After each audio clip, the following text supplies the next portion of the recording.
Dear students, today we are going to discuss about not-for-profit organizations. We have studied about profit organizations. What is the difference between that profit organizations and these non-profit organizations that we are going to start here?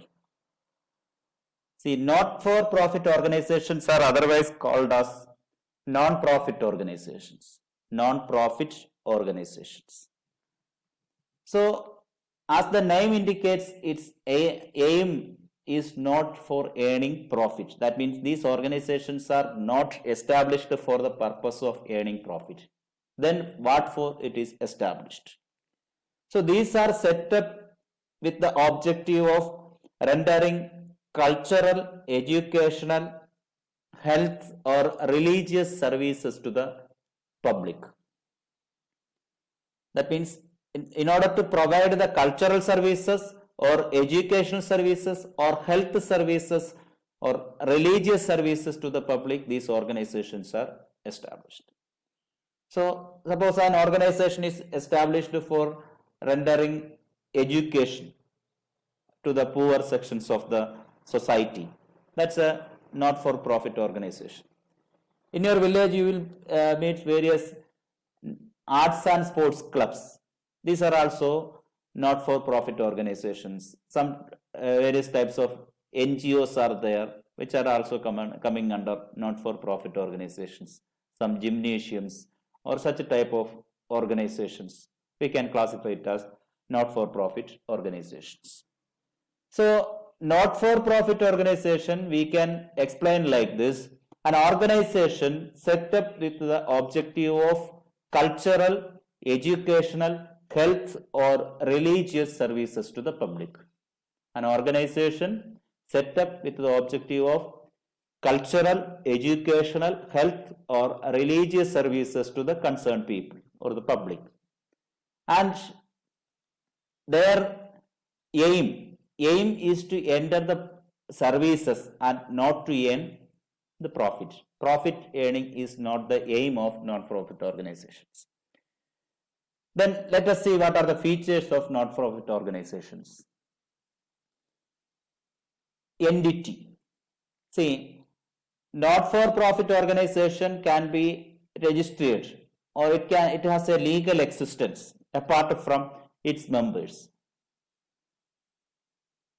So we know that about sole proprietorship business, it has no separate entity apart from its the members who control it.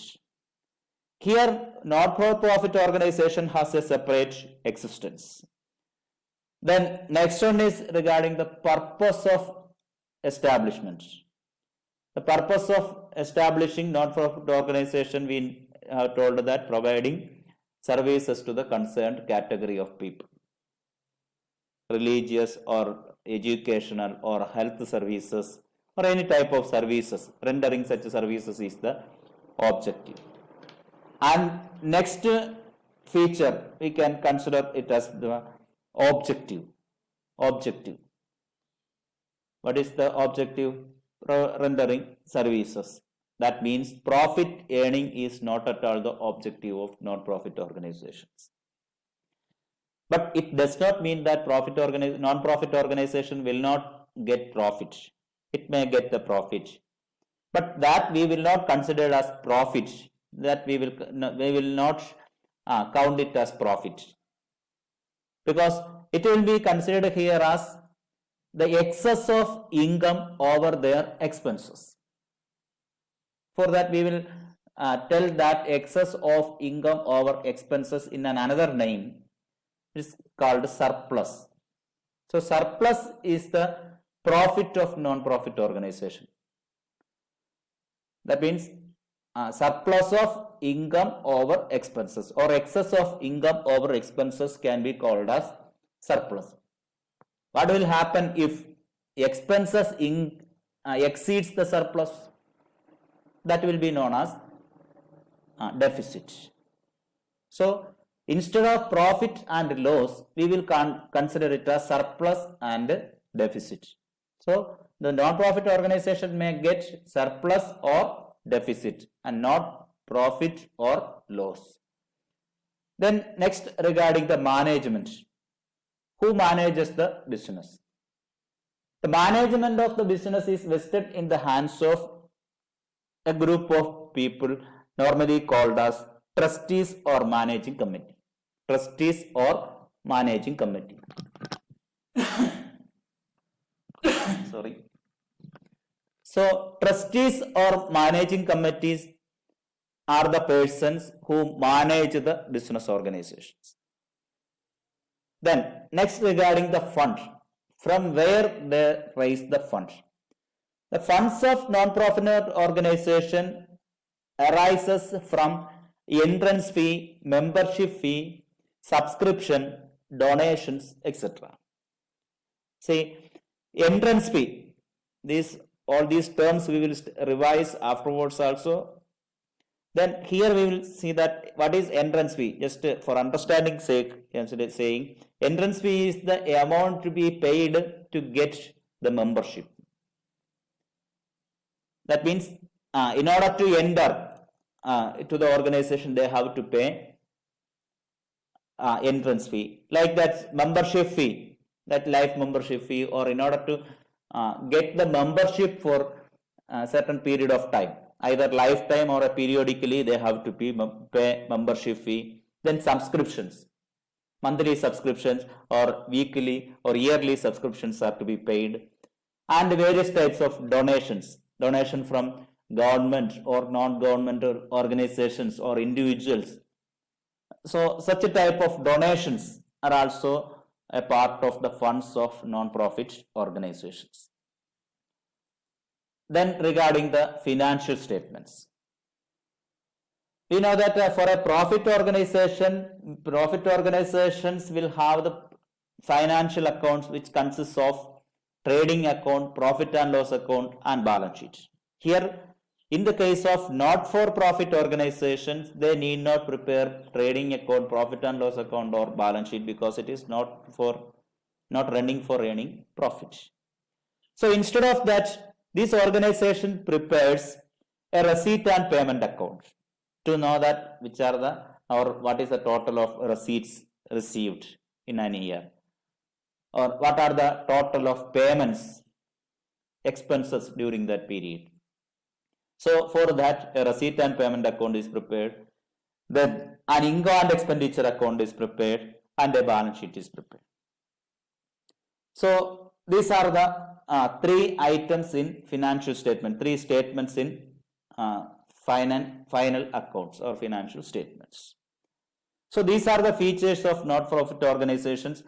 Their entity, purpose, profit, that is not the objective, then management, fund, financial statements. Then next, regarding the final accounts of not-for-profit organization, that we have already told that it has a receipt and payment account, income and expenditure account, and a balance sheet. Now let us see what is a receipt and payment account. Receipt and payment account is a summary of cash book. That means whatever we are writing in a cash book, in a double column cash book means there we will write the cash transactions and bank transactions. These all the cash receipts and cash payments, either cash receipts or bank receipts, all will be recorded in receipt and payment account, but it is in a summary form, not date wise. So we can say that receipt and payment account is a summary of cash book. It records all receipts and payments of cash and bank. Cash and bank means all the cash receipts and payments and all the bank receipts and payments. And this account, just like it is prepared just like a cash book, so this account also starts with an opening balance of cash and bank and ends with cash closing balance and bank closing balance. So opening balance of cash and bank and closing balance of cash and bank is there, and all the receipts, just like cash book, all the receipts are shown on the debit side and all the payments are shown on the credit side.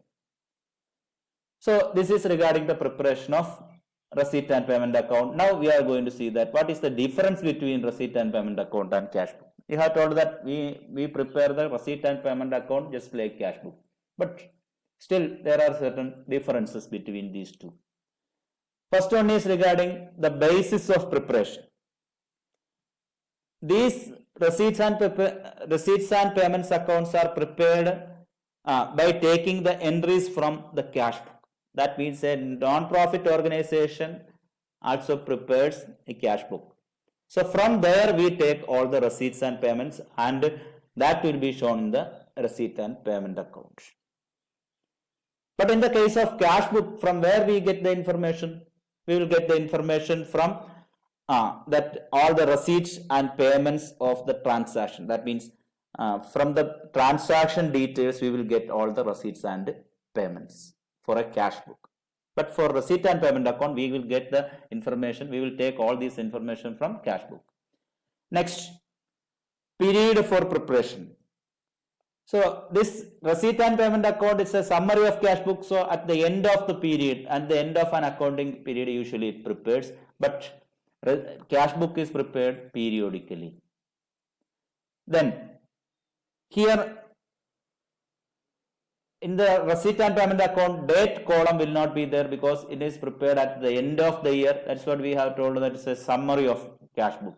But in cash book we will enter all the details in date wise. Now, institution, which type of institution prepares receipt and payment account and which type of institution prepares cash book? Receipt and payments accounts are prepared by non-profit organization only, but cash book is prepared by all type of business organization, either all type of organizations, either business or non-business.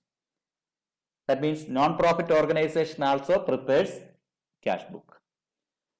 Then here as an account, receipt and payment account has two sides, a receipt side and a payment side. That means the debit side of receipt and payment account is known as receipt side and credit side is known as payment side. But in cash book they are usually known as debit side and credit side only.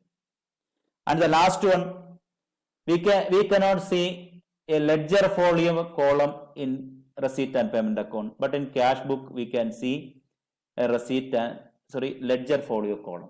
Ledger folio column will not be seen in receipt and payment account because from here we will not transfer any entry to any account.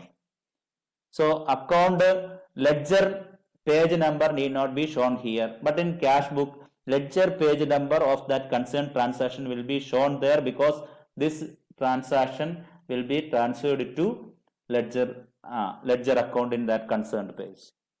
So in receipt and payment account ledger folio is not there, but in cash book ledger folio can be seen. So these are the major differences between receipt and payment account and cash book. Next, we have to discuss about the preparation of receipt and payment account, that we will discuss in the next video. This is the end so far. Thank you.